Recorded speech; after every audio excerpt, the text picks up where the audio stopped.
El video pasado terminamos con preguntas. ¿Por qué a Jesús, si supuestamente lo querían tanto, nadie lo siguió a la muerte? Los hombres no lo siguieron a la muerte. ¿Por qué murió solo? Si supuestamente tenía tantos seguidores en los años 26 a 36, que es lo que históricamente podemos encontrar los tiempos de Poncio Pilato como procurador. Que este hombre mató a miles de mesiánicos, crucificó a cientos de ellos, no nada más a Jesús. De hecho, Jesús es el único mesiánico entre entre cientos líderes cuyo nombre no aparece aquí, en sus tiempos, 10 años que gobernó. Había seguidores de profetas, uno de ellos egipcio. Tengo los nombres de esos líderes mesiánicos y desde luego no aparece el nombre de Jesús. Él era muy diferente a los demás líderes mesiánicos que se mencionan tanto en la Biblia, porque algunos nombres vienen ahí, como en la historia, sobre todo en la historia. No porque predicara la paz, ya lo vimos. Las prédicas de paz, milagros, es teología. Eso se escribió mucho después conforme se fueron armando los evangelios en cientos de años. Y lo vamos a ver también. Al igual que los otros, predicaba el fin de los tiempos, la escatología. Traer fuego a la tierra, la guerra. Lo dice claramente, lo vimos ya en el video pasado y otros. ¿Crees que vine a traer paz a la tierra? No vine a traer paz, sino división. Vine a traer fuego sobre la tierra y como quisiera que ya estuviera ardiendo. Su primo Juan, hijo de un sacerdote saduceo, fue el que inició este movimiento de esta familia, de la familia de Jesús, que después siguió con Santiago el Justo, su hermano de Jesús, y con Simeón, un primo de Jesús. Esta familia, San Simeón, cambió todo. Él agarró el camino yéndose por Pella hasta Etiopía. Él cambió todo. Él fue el que cambió todo para salvar tanto a la familia que quedaba y a los demás. Cambió eso, el reino de los cielos. Pero vamos a verlo más adelante, paso por paso. Pues bien, Juan, el líder de esta secta, vivía en el desierto. Comía y se vestía como un profeta menesteroso. Jesús, en cambio, según relata la misma Biblia, comía y convivía con los más ricos y poderosos, incluso con los pecadores, que ya vimos lo que es, pecadores. Vestía como un rabino elegante, usaba el talit, que dice ahí su manto en español, es el talit.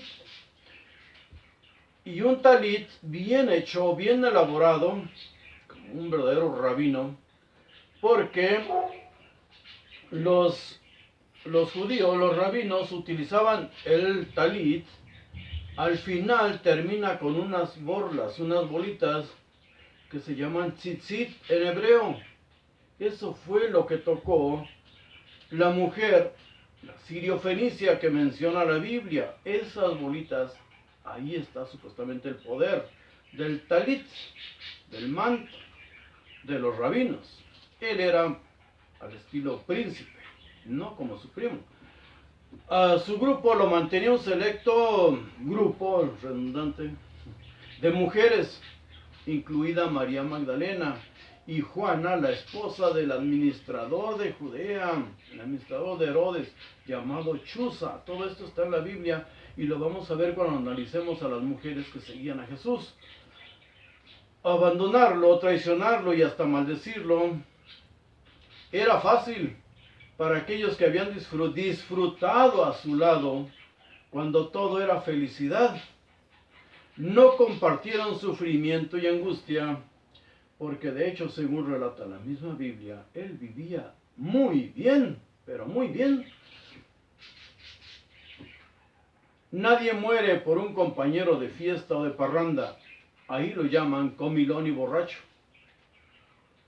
Y vamos a ver qué es lo que hablan las mujeres de él en la Biblia y en los evangelios apócrifos, conocidos como apócrifos, pero la iglesia de esos evangelios le llama tradición y de ahí saca infinidad de nombres para su doctrina. ¿Quiénes lo escuchaban? ¿Quiénes eran los seguidores de Jesús? Según Lucas 5, 1, 2, pueden poner este versículo, ya les he dicho, en Biblia paralela y les van a aparecer lo que dicen todas las demás Biblias y todo lo que dicen los demás evangelios acerca de este mismo tema. ¿Quiénes lo seguían? Todos los recaudadores de impuestos y pecadores se acercaban a Jesús para oírlo. Hombres poderosos, ricos, prostitutas, sicarios y asesinos. Los celotes eran unos temibles y espantosos criminales, asesinos. Lo estamos viendo en la historia escrita por Flavio Josefo y vamos a analizar otros escritos de otros historiadores, como el romano Dion Casio. Esos eran los pecadores, asesinos de verdad. Ellos no iban a morir por nadie, no un compañero de fiesta, de comida, de parranda. Ellos llevaban a muchos a la muerte. Tengo los nombres. La resurrección como un deporte judío fue lo que dije yo, que debe ser bestial, y no hay ningún comentario a ese respecto. ¿Por qué dije yo eso de que la resurrección era un deporte judío? Esto es blasfemo, según dicen los creyentes. Ellos, los judíos, revivían gente hasta sin darse cuenta, aún estando muertos. Si alguien tocaba sus huesos, revivía gente. Eran tan milagrosos. De ahí el catolicismo saca unos pedacitos de tela que venden como escapularios y otras baratijas que encontramos en todos los templos, porque supuestamente pertenecía ese pedazo de tela a un santo. El tema de la resurrección en la historia. ¿Quién inventó primero todos esos mitos, esos cuentos? Fue en Sumeria, Inanna o Ishtar. En los mitos sumerio-acadios, la primera persona que fue resucitada por su padre Enki. En la tablilla número 13 de Nínive encontramos el libro perdido de Enki. Ahí viene todo esto. Voy a hacer nada más una pequeña reseña. Enki la resucitó a ella, envió dos seres, creó a dos seres sin alma, los creó de la tierra. Dice, creó dos seres de arcilla para que no tuvieran alma. Kuligarru y Kalaturru, así vienen los nombres, dos seres asexuados, fabricados de arcilla. Había sido asesinada por su hermana Ereshkigal, quien le permitió entrar al inframundo desprotegida y desnuda, que es la imagen que vemos siempre de la diosa Ishtar, ya caminando ese mito hacia occidente, hasta Egipto.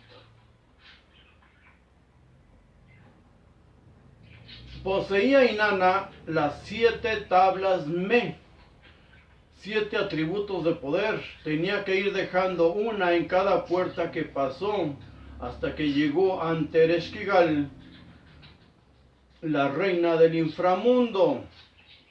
De ahí surge el significado del número 7. Gilgamesh, creo que hemos leído de ese mito y lo podemos encontrar obvio en la red. Gilgamesh fue un gobernante que al ver morir a su amigo Enkidu, anheló y buscó la eternidad, pero él no era un dios. De hecho, en los escritos sumerios tampoco dice que esos seres sean eternos, solo dice que viven miles y miles de años. En el mito de Gilgamesh, una serpiente le roba la posibilidad de ser eterno. Por eso digo, los mitos solo se van reciclando. Cuando Gilgamesh se da cuenta de que le sería imposible ser eterno, es cuando razona que esta vida es la única que tiene y se convierte en un mejor ser humano. Todo esto fue escrito más de 1000 años antes de nuestra era. Pero en el judaísmo, entrando en el judaísmo, que ellos aprendieron todos estos mitos de ellos, de los sumerios, acadios, babilonios. En el judaísmo, Primero veamos a quienes no murieron. No murieron. Dios los amaba tanto que ellos no murieron. Esto desde luego es superior a morir y resucitar. Y más con una muerte tan denigrante como la de Jesús. Por eso en el cristianismo ponen en Juan 3:13 que nadie ha ido al cielo, sino que el que bajó del cielo, es decir, el Hijo del Hombre que está en el cielo, así lo dice. El Hijo del Hombre es una figura mítica que viene de las visiones, sueños de Daniel, del libro de Daniel. Enoc y Elías fueron tan amados por su Dios que los llevó sin que conocieran muerte. Se los llevó. Los amaba tanto que les creó seguramente un universo para ellos, diferente. Pero de Enoc, en Génesis 5:24 viene algo que contradice totalmente. Dice, y Enoc anduvo con Dios y desapareció porque Dios se lo llevó. O sea, desapareció no porque se fuera a un cielo, a un universo diferente. Desapareció porque Dios lo tomó, se lo llevó. Y dice, por eso se dice que anduvo con Dios, porque en Génesis 5:23, uno antes, dice, el total de los días de Enoc fue de 365 años. Y ese fue el total de sus días, son los días que vivió. En Hebreos 11 y versículos 5 y 6, dice, nadie sabe, que es un libro que nadie sabe quién lo escribió. Pero dice ahí literal, por la fe Enoc fue trasladado al cielo, trasladado, o sea, de un lugar a otro, para que no viera muerte, y no fue hallado porque Dios lo trasladó. Eso escribe Pablo, pero que dice de sí mismo que es un ladrón y mentiroso. Vamos a analizar, obvio, después a Pablo y su evangelio. En época de los Macabeos escribió un libro, Enoc el profeta. Estamos hablando del siglo II antes de Cristo. Escatológico, fantasioso a más no poder, y me parece que lo pueden descargar en las redes. Es fantasía de verdad, terrible. Pero sirvió de argumento y prédica a los mesiánicos que llevaron a los judíos casi al exterminio. Estas ideas locas, tontas, absurdas, llevaron a toda esa nación a exterminarse, buscar su propia muerte. Lo que hoy le llamamos depresión. No amaban la vida, no querían vivir. Nada tiene que ver este libro de Enoc con el supuesto Enoc antediluviano. Ahora hablemos de Elías, otro de los que supuestamente se fueron al cielo sin tocar baranda. Todos sus conocidos le preguntaban a Eliseo, discípulo de Elías, ¿es verdad que hoy se va a llevar Dios a tu maestro? O sea, todo el mundo lo sabía y no había internet. Él contestaba, sí, pero no se lo digas a nadie. En 2 Reyes 2:1 dice, y sucedió que cuando el Señor iba a llevarse al cielo en un torbellino, Elías venía de Gilgal con Eliseo. O sea que también sabían cómo iba a ocurrir. El día que el Señor iba a llevarse al cielo en un torbellino. Ellos ya sabían cómo. En 2 Reyes 2:11 dice, y aconteció que mientras ellos iban andando y hablando, apareció un carro de fuego y caballos de fuego que separó a los dos, y Elías subió al cielo en un torbellino. Contradicciones. En Crónicas 2, el segundo libro de Crónicas, capítulo 21, del 12 al 15, dice que el rey Joram de Judá recibe una carta del profeta Elías. Esto es lo que dice el Señor, porque las palabras sí son acordes totalmente a ese Dios y a los profetas. Esto es lo que dice el Señor, el Dios de tu padre David. Has seguido los caminos de los reyes de Israel y has llevado a Judá y al pueblo de Jerusalén a prostituirse, tal como lo hizo la casa de Acab. También has asesinado a tus propios hermanos, miembros de tu propia familia, hombres que eran mejores que tú. Así que ahora el Señor está a punto de golpear a tu pueblo, a tus hijos, a tus esposas y a todo lo que es tuyo, con un fuerte golpe. Tú mismo estarás muy enfermo con una enfermedad persistente de los intestinos, hasta que la enfermedad haga que tus intestinos salgan. Va a defecarse a sí mismo, todo su cuerpo.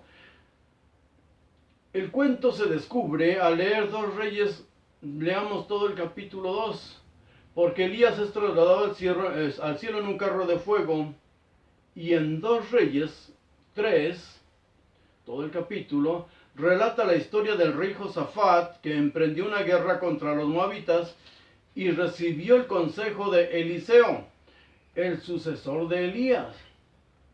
Si Elías fue llevado al cielo durante el reinado de Josafat, ¿cómo pudo enviar una carta a Joram, que reinó después de Josafat?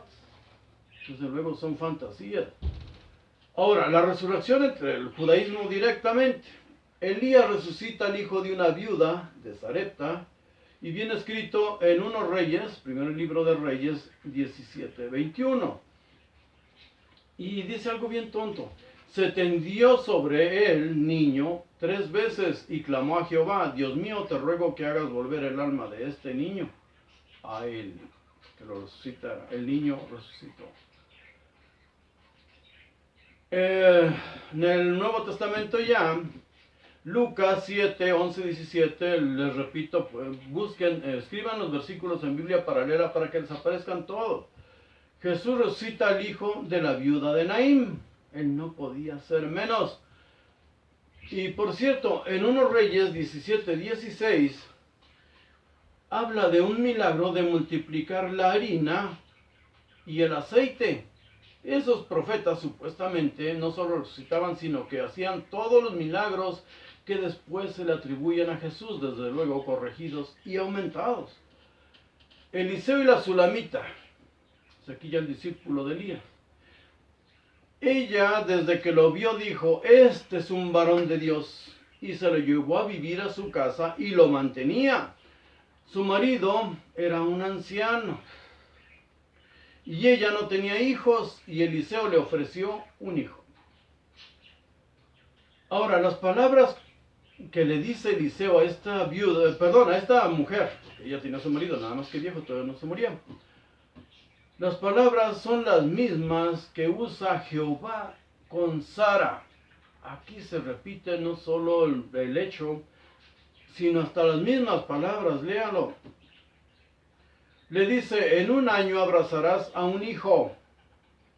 Ella le dice: no me engañes, igual que Sara dice: no te burles de mí. Pues ella concibió. El niño muere después, y la madre pide que lo pongan en la cama del hombre de Dios. Hoy incluso he escuchado entre los protestantes que dicen: es un varón de Dios, cuando ven a un pastorcillo. Oye, no son pastoras, güey. En 2 Reyes 4:34, Eliseo se sube sobre el niño. Es un relato obsceno, tonto. Pero si a Inanna la desnudaron. Eliseo se sube sobre el niño y dice: puso su boca sobre su boca, los ojos sobre los ojos, las manos sobre las manos, y la carne del niño entró en calor. What the fuck? Ahora, también Eliseo multiplicó panes. Sí, su maestro lo había hecho, ¿por qué a él no? Eliseo multiplicó panes para que comieran todos. Lo vemos en 2 Reyes 4, del 41 al 44. Con 20 panes pudieron comer 100 personas. Por eso Jesús alimenta, ¿cuántos? 5,000. Es más poderoso. Al igual que su maestro Elías, Eliseo había multiplicado el aceite. Lo vemos en 4, del 1 al 7. Ok. Todos los milagros se repiten corregidos y aumentados. No hay nada nuevo. Pero los profetas tienen poder sobre la vida y la muerte. En 2 Reyes 23 y 24, dice: subiendo por el camino salieron unos muchachos de la ciudad y se burlaron de Eliseo por pelón, diciendo: sube, calvo, sube. Y mirando Eliseo atrás, los vio y los maldijo en el nombre de Dios, o sea, el nombre de su Dios, Jehová. Y salieron 2 osos del monte y despedazaron a 42 niños. Cuidado con los calvitos. En el Nuevo Testamento los judíos siguen resucitando gente. Pedro resucitó a una mujer, Dorcas o Tabita. Viene en Hechos 9, 36, 42. Esto no le dice a la iglesia ni nadie lo repite porque ridiculiza y minimiza a los milagros y resurrecciones de Jesús. Pedro, el que maldijo a Jesús, resucita gente. De hecho, los milagros de Pedro son muy superiores a los de Jesús. Solo le formaban a los enfermos alrededor del templo y él pasaba y con su sombra todo mundo se aliviaba. Pues bien, aquí resucita a Dorcas o Tabita en Hechos 9, del 36 al 42. Y dice el relato también tonto como el de Inanna. Murió y ya lavada la pusieron en una sala. Le hablaron a Pedro y le enseñaron los vestidos que usaba en vida, pues a ella la habían lavado. Pedro los sacó a todos y se quedó con ella. Dijo a Tabita, levántate, y ella se levantó. El relato marca una similitud con la desnudez de Inanna. Todo es, aparte de repetitivo, morboso, 100%. Pablo, obvio, no se iba a quedar atrás. Pablo resucita a un hombre. En Hechos 20:10, dice un hombre escuchaba a Pablo desde el tercer piso. Se durmió, o sea que no era muy elocuente. Se durmió y cayó al suelo muerto. Pablo bajó, se tendió sobre él y después de abrazarlo dijo, no se alarmen porque vive. El hombre se llamaba Eutico. Ellos siguen resucitando gente. Pero lo más importante y que nadie habla, solo Mateo, es de los zombies. Los zombies de Mateo, de todas las resurrecciones, es la más exagerada. En Mateo 27, 52 y 53, dice, y los sepulcros se abrieron, y los cuerpos de muchos santos que habían dormido se levantaron, y salieron de los sepulcros después de la resurrección de Jesús. Cuando salieron, vinieron a la ciudad y aparecieron a muchos. Absolutamente nadie relata eso. Pero él solo está repitiendo lo que está en el Antiguo Testamento, porque pretende cumplir lo que dice Isaías 26, 19, que dice, tus muertos vivirán, sus cadáveres se levantarán y la tierra dará a luz a los espíritus. Todo se repite y Jesús se supone viene a cumplir todas las profecías del Antiguo Testamento. También en Ezequiel 37 del 1 al 14 dice o habla de una resurrección múltiple. La promesa de los huesos secos que supuestamente ve Ezequiel ahí, vean el relato, pero Jesús solo repite todo eso, trata de dar cumplimiento, se supone que debe dar cumplimiento a todo eso, que eran los tiempos del fin. Pero de Eliseo era tan poderoso para resucitar gente que incluso muerto sus huesos resucitaron un cadáver que por casualidad fue arrojado sobre el esqueleto. Eso lo leemos en 2 Reyes 13:21. Resurrecciones de Jesús lo vemos en Marcos 5:21, que resucita a la hija de Jairo. En Lucas 7 del 11 al 17 resucita al hijo de la viuda de Naín. La resurrección de Lázaro, que la vemos en Juan 11 del 11 al 40. Por cierto, Lázaro era el discípulo amado, por eso los judíos decían, mira cómo lo amaba. En Juan 11:36. Y esto no lo van a encontrar que se diga lo mismo de ningún otro discípulo. Y hay un pasaje raro en el relato de Juan 11:4. Jesús dice, esta enfermedad, cuando le avisan de aquel al que tanto amas, está muerto, él dice que esa enfermedad no es para muerte, sino para la gloria de Dios, para que el Hijo de Dios sea glorificado en ella. O sea que todo es un truco. Si un niño lee todo esto, lo entiende. Si no está su abuelita pellizcándolo, su tía dándole taconazos junto a él o jalándole las orejas. Cualquiera lo entiende si no tenemos religión metida. Hay un pasaje raro en el relato de Juan. Esta enfermedad no es para muerte. Es un truco. Otro pasaje raro es el de Apocalipsis 11:8. Porque dice, y sus cadáveres yacerán en la gran ciudad, que simbólicamente se llama Sodoma y Egipto, donde también su Señor fue crucificado. En Biblia latinoamericana y la de las Américas dice esto, su Señor fue crucificado. Pero en la Reina Valera, Jubileo 2000 y otras dice, donde también nuestro Señor fue colgado de un madero. En muchas partes dice colgado.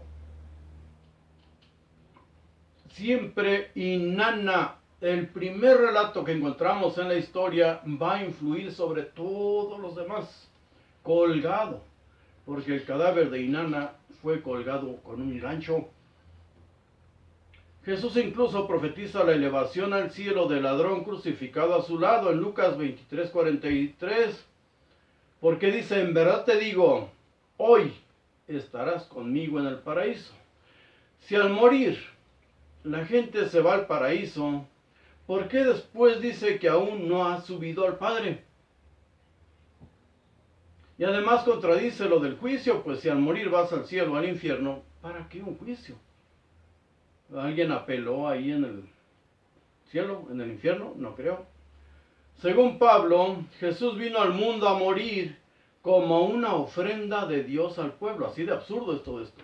Jesús vino al mundo a morir como una ofrenda de Dios al pueblo, para reconciliarse con su pueblo, y todavía recalca en 2 Corintios 5:20, somos embajadores de Cristo, como si Dios rogara, válgame Dios, como si Dios rogara por medio de nosotros, en nombre de Cristo les rogamos, reconcíliense con Él. Busquemos en el diccionario qué significa reconciliarse. Perdónenlo, perdónenlo. Son nosotros, seres humanos, perdonando a Dios. Bueno, ni nosotros, era el pueblo judío. La resurrección de Jesús mismo, ¿cómo ocurrió? O sea, ¿cómo viene relatado en la Biblia? ¿Cómo ocurrió? Estamos en Semana Santa, hay infinidad de películas. Pues veamos la teología que está escrita en la Biblia, no lo que nos enseña la iglesia y, obvio, por medio de películas, la fantasía. ¿Qué está escrito ahí? ¿Quién lo vio? ¿Quién lo vio resucitar? ¿A quién se le apareció primero? Es lo más importante. ¿Y por qué yo he dicho que Pablo le robó la idea a otros? Bueno, lo dice Pablo. Los pillé por engaño porque soy astuto. Obvio, María Magdalena fue la que inventó eso. Vamos a analizar la relación de Jesús con las mujeres. O, escriban aquí abajo, uno de estos dos temas. La relación de Jesús con las mujeres o los nombres de los Mesías en los tiempos de Jesús. Por favor, escriban aquí abajo cuál quieren que tratemos primero y lo tratamos esta semana. Gracias.